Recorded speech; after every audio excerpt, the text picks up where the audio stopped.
वहीं छपरा में अमित शाह करेंगे विशाल जनसभा। बड़ी खबर, राजस्थान के डिप्टी सीएम भी इस दौरान बिहार जाएंगे। आपको बता दें कि बेतिया, रक्सौल, मधुबनी में जनसभा को संबोधित करेंगे। तो देखिए, प्रचार प्रसार का सिलसिला शुरू हो चुका है।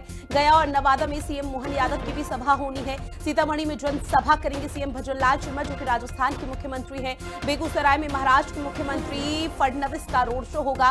गोवा के मुख्यमंत्री प्रमोद सावंत की गया में जनसभा होनी है। नवादा और सीवान में सीएम पुष्कर सिंह धामी, उत्तराखंड के मुखिया की जनसभा होनी है। उत्तर प्रदेश के डिप्टी सीएम केशव प्रसाद मौर्य की नवादा में जनसभा है। सीवान में जनसभा करेंगे उत्तर प्रदेश के डिप्टी सीएम केशव प्रसाद मौर्य।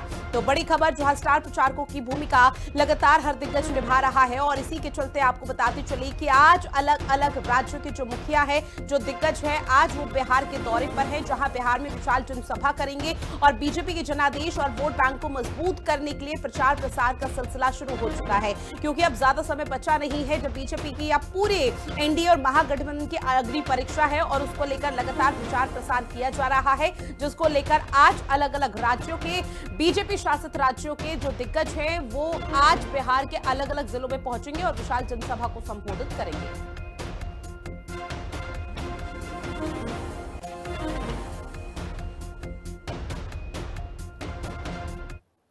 वहीं बिहार चुनाव में उत्तर प्रदेश के मुख्यमंत्री योगी आदित्यनाथ की धमाकेदार एंट्री हो चुकी है। योगी बिहार में पहुंचे और उनका फर्स्ट शो ही सुपरहिट रहा। सीएम योगी आदित्यनाथ ने दानापुर में बीजेपी नेता रामकृपाल यादव और सहरसा में बीजेपी उम्मीदवार आलोक रंजन झा के समर्थन में एक विशाल रैली भी की है, जहां उन्होंने बुर्का माफिया और घुसपैठ से लेकर लालू प्रसाद यादव के जंगल राज तक आरजेडी और कांग्रेस पर चुन चुन कर प्रहार किया है। अब इसी पर हिंदी खबर की स्पेशल रिपोर्ट आप देखिए। योगी आदित्यनाथ जिंदाबाद। बिहार में सीएम योगी की हुंकार, लालू के जंगल राज पर बाबा का करारा प्रहार। योगी ने कहा, कांग्रेस आरजेडी को विकास नहीं बुर्का चाहिए। बिहार चुनाव में सीएम योगी आदित्यनाथ की भारी डिमांड है। अभी तक प्रदेश में पहले चरण के नामांकन की प्रक्रिया भी पूरी नहीं हुई है और सीएम योगी चुनावी मैदान में दिखने लगे हैं। उत्तर प्रदेश में पिछले 8.5 साल से विकास की गाथा लिखने वाले मुख्यमंत्री योगी आदित्यनाथ जब बिहार पहुंचे तो उन्होंने कांग्रेस, आरजेडी समेत सभी विरोधियों को जमकर लताड़ा। सीएम योगी ने बिहार के सहरसा और दानापुर विधानसभा में चुनावी रैली को संबोधित किया और कहा कि मां जानकी, गौतम बुद्ध, महावीर, विद्यापति, राजेंद्र प्रसाद और जेपी की गौरवशाली धरती को कांग्रेस और आरजेडी ने पहचान का संकट खड़ा कर दिया था। लेकिन एनडीए के डबल इंजन सरकार के नेतृत्व में बिहार ने विकास का कीर्तिमान स्थापित किया है। आज हर क्षेत्र में बिहार आगे बढ़ रहा है, लेकिन कांग्रेस आरजेडी को विकास नहीं बुर्का चाहिए ताकि पहचान छिपाकर लोगों का मत हरण कर सके। लेकिन ये साजिश अब चलने वाली नहीं है। आज जब बिहार को पहचान मिल रही है तो आपकी इस पहचान को फिर से धूमिल करने के लिए कांग्रेस और आरजेडी ने एक सगोपा छोड़ा है कि विकास नहीं बुर्का चाहिए। उनको विकास नहीं चाहिए, उनको तो बुर्का चाहिए, जिससे फर्जी वोट डाल करके यहां के गरीबों और दलितों के हकों पर वे डकैती फिर से डाल सके। बहनों और भाइयों, ये बिहार के चुनाव में ये विकास की बात नहीं कर रहे हैं। इनको विकास नहीं चाहिए, इनको बुर्का चाहिए। फर्जी वोट डलवाएंगे लेकिन चेहरा नहीं दिखवाएंगे। तीर्थ यात्रा में विदेश जाएंगे, एयरपोर्ट पर चेहरा दिखाएंगे, अपना वहां पर पासपोर्ट दिखा करके अपनी फोटो भी दिखाएंगे। लेकिन बिहार में वोटिंग होगी तो कहेंगे कि नहीं, बुर्का को छेड़ो मत, चेहरा दिखाओ मत, फर्जी वोट डलवाने दो, जिससे बिहार के गरीबों के हकों पर फिर से डकैती डाली जा सके। कांग्रेस और आरजेडी आज ये साजिश कर रही है। सीएम योगी का बिहार चुनाव में अलग क्रेज देखने को मिल रहा है। मुख्यमंत्री योगी आदित्यनाथ युवाओं में खासे लोकप्रिय हैं। तो महिलाओं के बीच भी उनका क्रेज है। इसका कारण यूपी में महिला सुरक्षा को लेकर उनकी सख्त नीति है। योगी राज में महिलाओं को छेड़ने वालों को सीधे जहन्नुम का रास्ता दिखा दिया जाता है और सीएम योगी बार बार ये कहते रहते हैं कि अगर किसी ने बहन बेटी को छेड़ा तो अगले चौराहे पर उसे यमराज के दर्शन हो जाएंगे। और बिहार चुनाव में भी योगी अपने इसी अंदाज में माफिया बदमाशों पर प्रहार करते नजर आए। बिहार की धरती से सीएम योगी ने कहा कि यूपी बिहार का राम जानकी जैसा रिश्ता, यूपी में माफियाओं की जमीन जब्त कर गरीबों के लिए बनवाया मकान। यूपी की तरह बिहार में भी माफिया की जमीन पर गरीबों के आवास बनेंगे। 1990 से 2005 तक बिहार में जंगल राज और परिवारवाद का बोलबाला था। डबल इंजन की सरकार ने बिहार में विकास किया। बिहार के विकास को कोई बाधित नहीं कर सकता। राजद और कांग्रेस फर्जी मतदान करवाना चाहते हैं। क्या घुसपैठियों को फर्जी मतदान करने का अधिकार दिया जाना चाहिए? बहन और भाइयों, आपकी पहचान को लोग कैसे धूमिल करते थे। जिस बिहार ने कभी देश को नेतृत्व दिया हो, जिस बिहार पर देश को गौरव की अनुभूति होती हो, जिस बिहार में पाटलिपुत्र भारत की राजधानी के रूप में पूरे देश को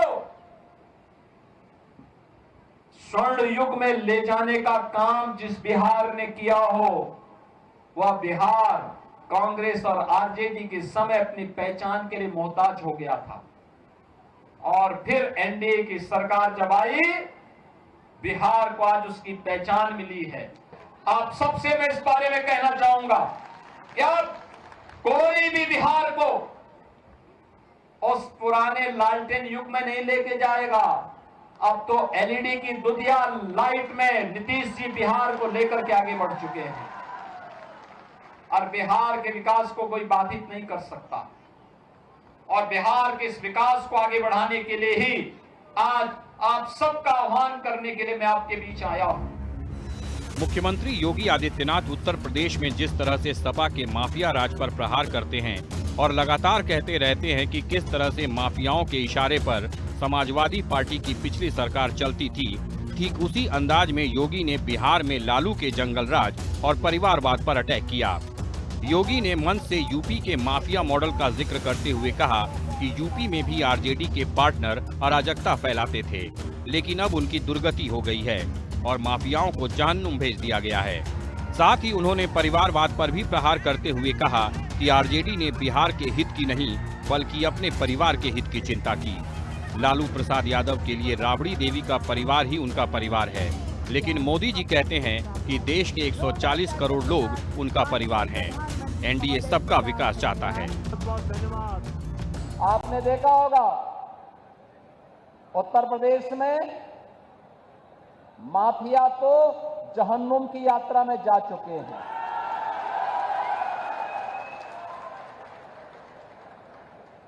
उत्तर प्रदेश में बड़े बड़े जो दुर्दांत अपराधी पहले अपने आप को छाती ठोक करके अपहरण उद्योग में लिप्त थे,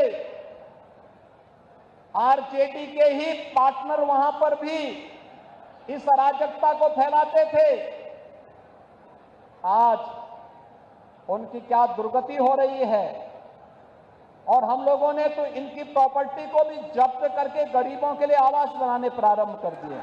सबसे आवास, गरीब कल्याण न कांग्रेस के एजेंडे में था न आरजेडी के एजेंडे में। इनके एजेंडे में तो परिवार कल्याण था, स्वयं का परिवार का कल्याण हो। इनके एजेंडे में कांग्रेस का भी परिवार का कल्याण था और आरजेडी के भी एजेंडे में वही परिवार कल्याण था। एनडीए ने पूरे भारत को और बिहार के अंदर पूरे बिहार को ही अपना परिवार मान करके बिना भेदभाव की योजनाओं का लाभ दिया। योगी आदित्यनाथ ने 2017 में यूपी की सत्ता संभालने के बाद संगठित अपराध की कमर तोड़ने का काम किया है। साथ ही बिहार से सटे गोरखपुर के प्रतिष्ठित गोरक्षपीठ के महंत होने और हिंदूवादी फायर ब्रांड नेता की छवि के कारण भी बिहार में भाजपा उम्मीदवारों की वो पसंद बने हुए हैं। उनकी सभा को जीत की गारंटी के तौर पर देखा जा रहा है। दरअसल योगी ने चुनाव में जब जब प्रचार की कमान संभाली तब तब उनका स्ट्राइक रेट गजब का रहा है। जम्मू, हरियाणा, दिल्ली और महाराष्ट्र, जहां जहां योगी गए वहां बीजेपी की लहर बनी और कमल खिला। अब पार्टी बिहार में उसी लहर को दोहराना चाहती है। इससे पहले जम्मू कश्मीर विधानसभा चुनाव में योगी ने 4 सीटों पर प्रचार किया, जिसमें उन्हें 4 पर जीत मिली, यानी स्ट्राइक रेट 100% का रहा। महाराष्ट्र विधानसभा चुनाव में भी 23 उम्मीदवारों के लिए योगी ने प्रचार किया, जिसमें 20 पर बीजेपी को जीत मिली। इसमें भी स्ट्राइक रेट 95% रहा। हरियाणा चुनाव में मुख्यमंत्री योगी आदित्यनाथ ने 20 सीटों पर प्रचार किया, जिसमें 13 पर बीजेपी को जीत मिली और स्ट्राइक रेट 65% रहा। इसी तरह से उत्तर प्रदेश के उपचुनाव के दौरान भी योगी ने 10 सीटों पर प्रचार किया, जिसमें बीजेपी को 8 पर जीत मिली, यानी यहां योगी का स्ट्राइक रेट 80% था। अब बिहार के सामने पहचान का संकट नहीं है। जो पहचान का संकट आरजेडी कांग्रेस ने बिहार के नौजवानों के सामने पैदा की थी। बिहार का नौजवान 2005 के पहले अपनी पहचान को छुपाता था, अपनी पहचान को छुपाता था। किसान आत्महत्या करने के लिए मजबूर होता था,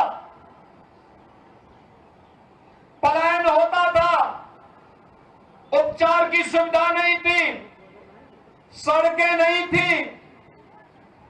आरजेडी के समय में तो कहा जाता था कि सड़क बनाओगे तो फिर कच्ची शराब कैसे बना पाओगे, यही तो बोलते थे आरजेडी के लोग। अयोध्या से बिहार के सीतामढ़ी में स्थित जानकी स्थान का खास रिश्ता है और बिहार चुनाव में इस बार पुनौरा धाम जानकी मंदिर का मुद्दा भी छाया हुआ है।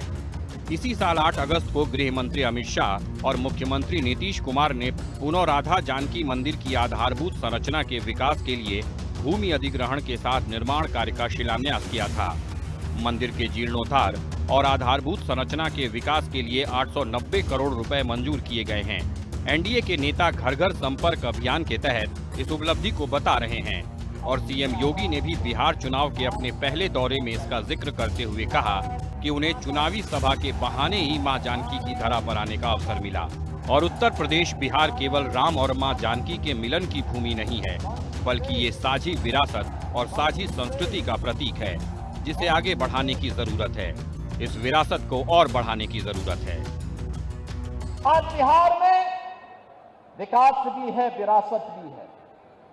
जो लोग कहते थे कि अयोध्या में राम मंदिर नहीं बन पाएगा, आज आप देख रहे होंगे जब बिहार का राम भक्त बिहार से जाता था नारा लगाते हुए, कहते हुए जाता था कि रामलला हम आएंगे, मंदिर वहीं बनाएंगे, तब एक कांग्रेस और आरजेडी के लोग कहते थे क्या ये संभव कर पाएंगे क्या। प्रश्न करते थे। बिहार के चुनाव में हम लोग आते थे, हमसे पूछा जाता था क्या राम मंदिर बन पाएगा, हम कहते थे जरूर बनेगा। तब भी हम कहते थे जरूर बनेगा। और बहनों और भाइयों, आज अयोध्या में तो भगवान राम का भव्य मंदिर का निर्माण कार्य पूरा हो चुका है, रामलला विराजमान हो चुके हैं। लेकिन अब बिहार में भी मां जानकी का मंदिर बन रहा है। लगभग 900 करोड़ रुपए की लागत से बिहार में भी वह कार्य प्रारंभ हो गया है। यही है विरासत, यही है विरासत, यही है हमारी विरासत। भाजपा का फोकस यूपी मॉडल को बिहार में दोहराना है। गोरखपुर से सटे बिहार के जिलों गोपालगंज, सारण, सिवान, वाल्मीकि नगर में योगी का गहरा प्रभाव है। उनकी फायर ब्रांड हिंदुत्व इमेज युवाओं को आकर्षित करती है। यूपी में लॉ एंड ऑर्डर पर सख्ती से क्राइम कंट्रोल हुआ, जो पड़ोसी राज्यों में उनकी लोकप्रियता को और बढ़ाता है और इसी वजह से योगी की बिहार में सबसे ज्यादा डिमांड है। हिंदी खबर की स्पेशल रिपोर्ट।